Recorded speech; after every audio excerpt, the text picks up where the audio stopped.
So hi everyone, thanks for joining in to our webinar on how Bigabid eliminated production performance issues using code profiling. So a few housekeeping items before we begin.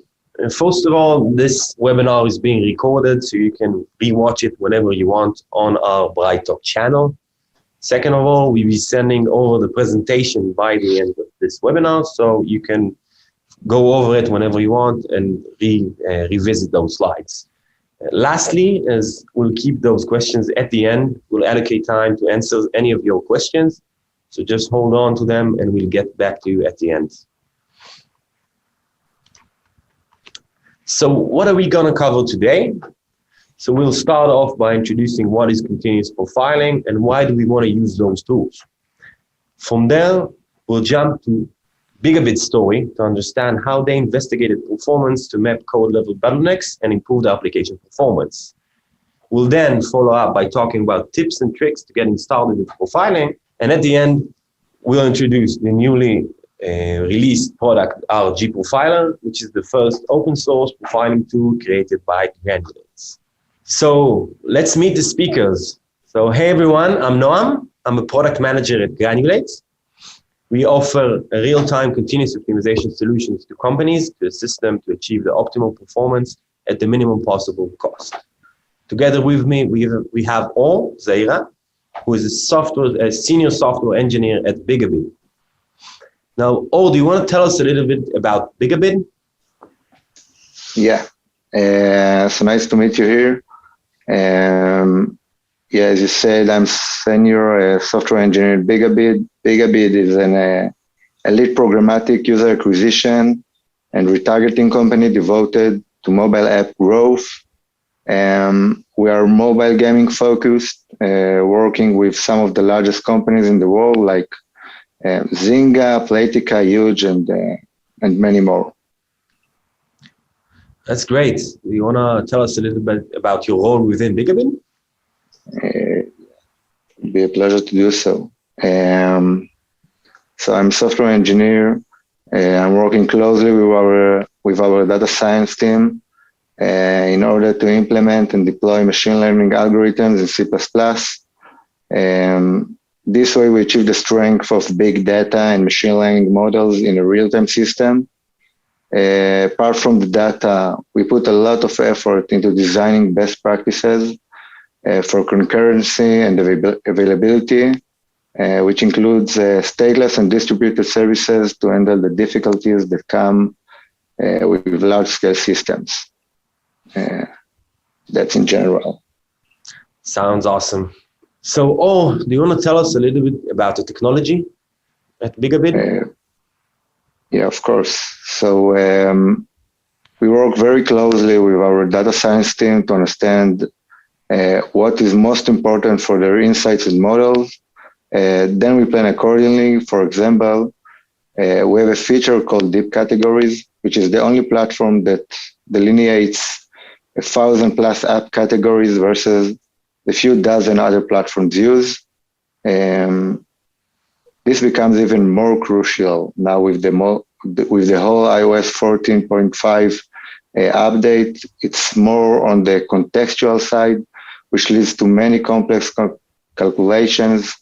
So we are very proud of architecting it and happy to have Granulate product to support us with it. That's very cool. Now, as I understand it, you guys have a massive scale on a daily basis. Do you want to elaborate a little bit about the amount of users and the traffic that you have to deal with on a daily basis? So our data science and campaign analysis customize each activity specifically. Having the ability to process so much data and digest it into the dashboard so quickly and efficiently optimizes their process as well, and therefore they're able to provide better service and make faster modifications. I see. Mm-hmm. So I bet that means that you guys have an enormous scale coming on a daily basis, huh? So how do you guys go about handling the performance aspect of this scale? Yeah, So real-time data analysis as an exciting performance-enhancing element to user acquisition, targeting in real time based on session features and deep categories greatly improves our pricing. And this real-time analysis tool helps us to understand our system more deeply on a daily basis.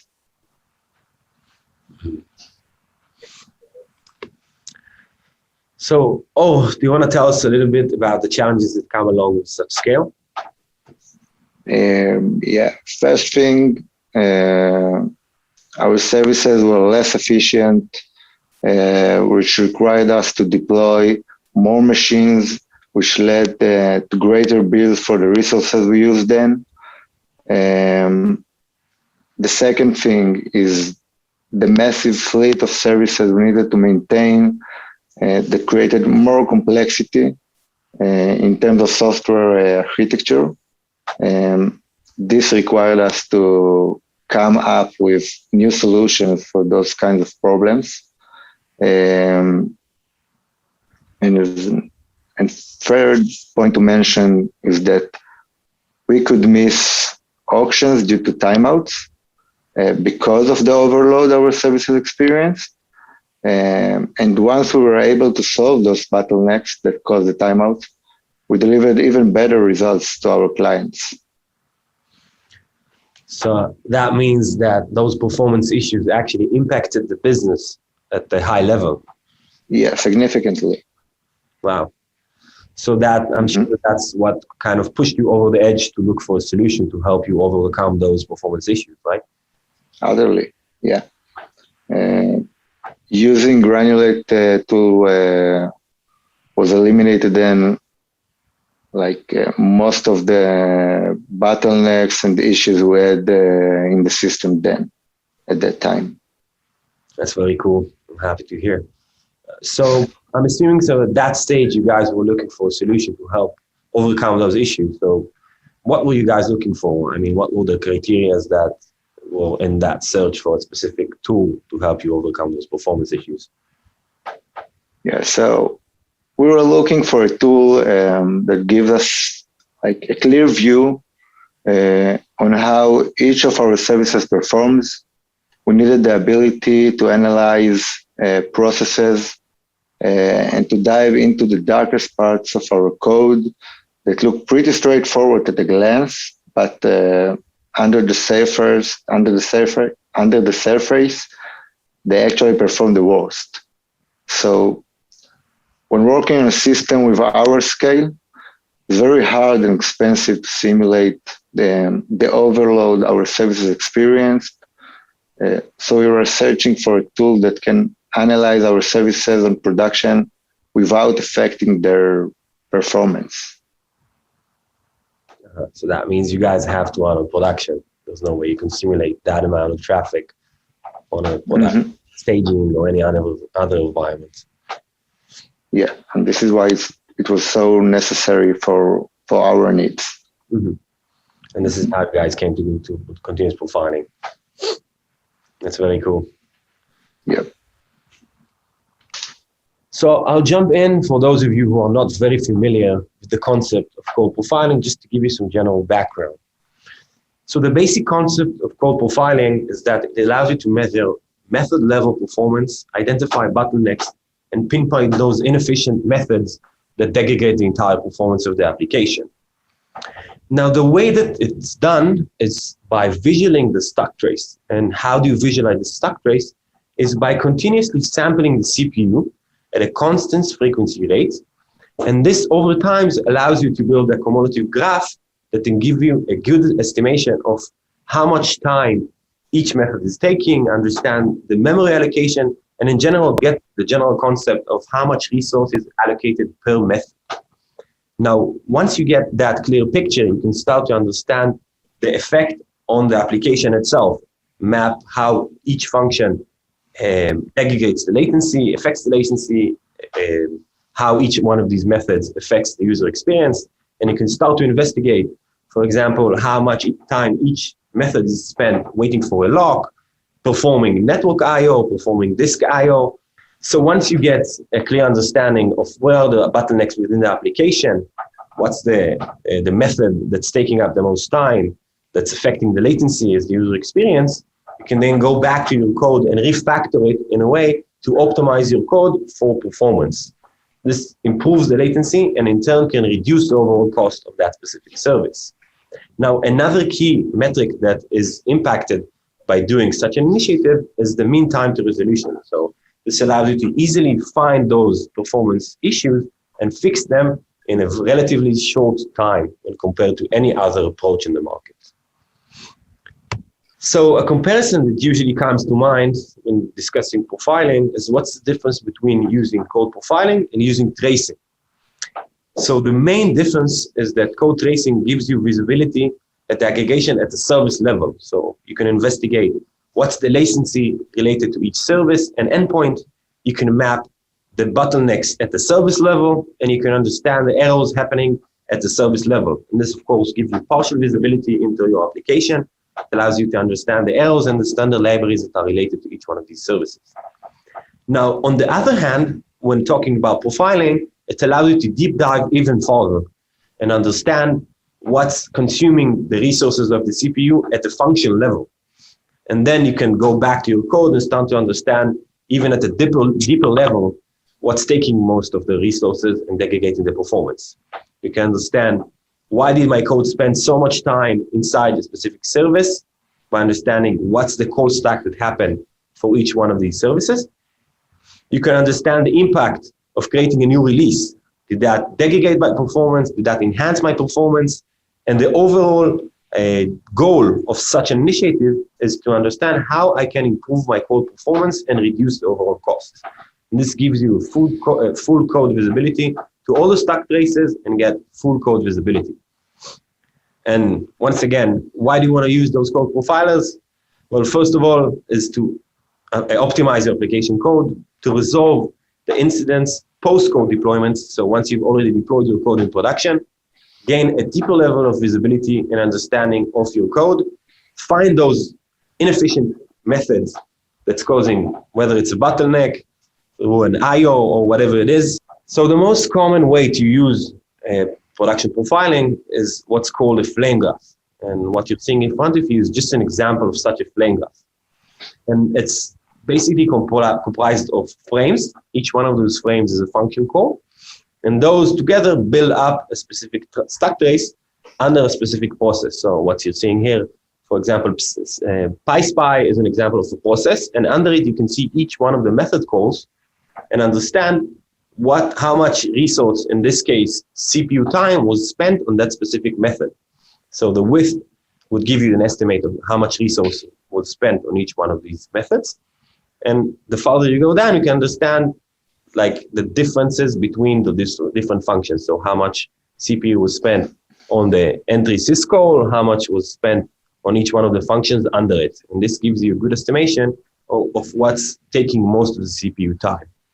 Now, as I remember it all, that was the first tool that you guys started using when investigating performance. Is that correct? Yeah, this is indeed correct. So flame graph tool is really gives you the deep understanding of how your system is functioning in a deeper level, in a resolution of functions. And when we used it in Bigabid, we ran the flame graph manually on the servers, and when it finished analyzing a service, it provides a full view of how the service functions in high resolution. So we could immediately look into the part of code that consumes most of the resources. And after we modify the problematic code, we can see how the new service performs on this flame graph and go back to analyzing once again. So it indeed gave us the ability to deeper understand issues and bottlenecks and solve those problematic section of code. That's awesome. And this is how you guys refactor the code and achieve those improved, reduced latency, less timeouts. That's right. Yeah. Okay, so just to sum it up, so when looking for a code profiler, in order to optimize application performance, you usually look for a way to pinpoint the code level bottlenecks and inefficiencies, determine which one of these methods are not performance, and then go back to it and fix the issues in order to improve the performance and reduce the costs.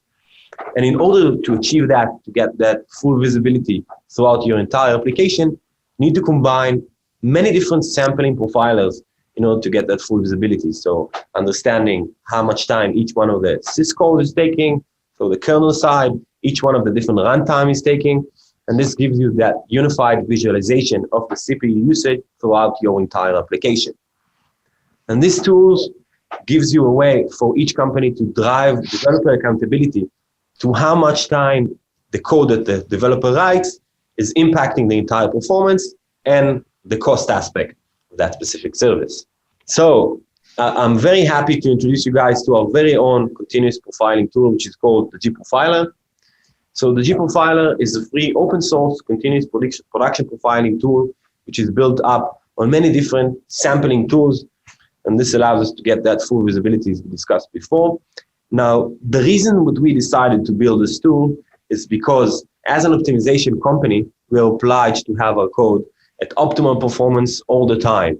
And while searching for many different solutions out in the market, we couldn't find anything that was a right fit for us. And this is why we started by developing it as an internal tool and starting using it internally.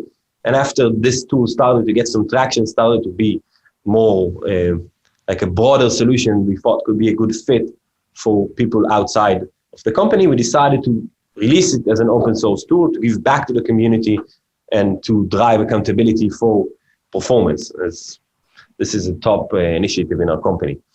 And we're committed to having this tool maintained over time and improved, adding more feature and capabilities and enhancing the UI. So basically the gProfiler is built up of a profile itself that samples the CPU and builds that graph. And there's a UI that allows you to visualize that performance and easily investigate your code.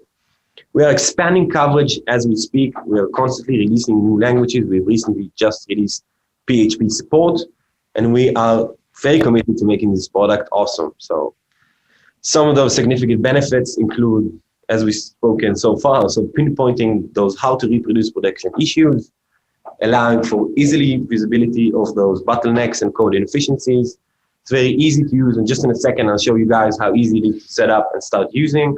And it allows you to save money and at the end of the month to your cloud provider and improve the performance. So without any further ado, let's jump into the demo. Okay, so as we discussed before, what you're seeing here is that visualizations of the stacks, of the sampling of the CPU aggregated over a specific period of time. So in this case, we're looking at the last hour, and you can see all the different processes that are running. You can see each one of these stacks.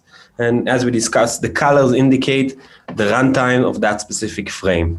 So you can deep dive into one of these stacks and understand what's the CPU consumptions and how many samples, how many times we've encountered that specific function call. And this, of course, allows you to investigate your performance and understand where the bottlenecks are within each specific stack.